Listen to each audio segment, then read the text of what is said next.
first things the House Republicans introduced in their House Rules package was vast cuts to the staffing of the Office of Congressional Ethics. The Office of Congressional Ethics is supposed to be a nonpartisan entity, intended to independently review any allegations of ethical violations by House members and hold members of Congress accountable for abuses of power. But the new Republican rules package drastically changes the office's ability to hire needed staff. They passed a rule that removes all but one Democratic representative, which will take months to replace, and then they basically put the power to approve the new members in the hands of the majority, which of course is now all Republican.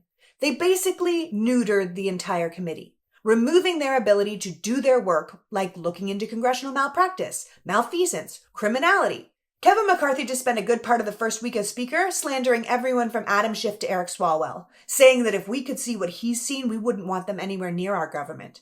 But if Democrats are so corrupt and unethical, it's weird to undermine the very office that could hold them in check. He promised to start his speakership by reading us the Constitution. But instead, he decimated the Office of Ethics and passed a bill that, if it passed, would add over $100 billion to the deficit and make it easier for the ultra-rich to cheat on their taxes. What they're really doing is formally kneecapping a department from looking into their own party. You know, the party of serial liar and sociopath George Santos, who lied about everything from his education and job history to his sexuality and mom's death. The man is a walking ethics violation. He even personally raised money pretending to be Kevin McCarthy's own chief of staff, and they're like, oh, well, what can you do?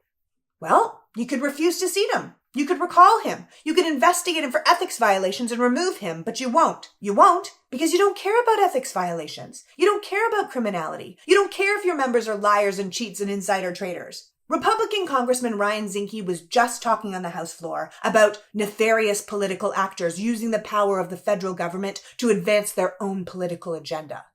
Ryan Zinke, who has such an extensive record of ethics scandals using the federal government to advance his own agenda, it's laughable. As Trump's Secretary of the Interior, Ryan Zinke came under at least 15 different investigations, not because a bunch of deep state actors were working against him, but because he committed a shit ton of crimes. The party dissolving the Office of Congressional Ethics is the party who already see themselves as above the law. And you have to ask yourself, is that what you believe? Do you believe that government workers should be above the law?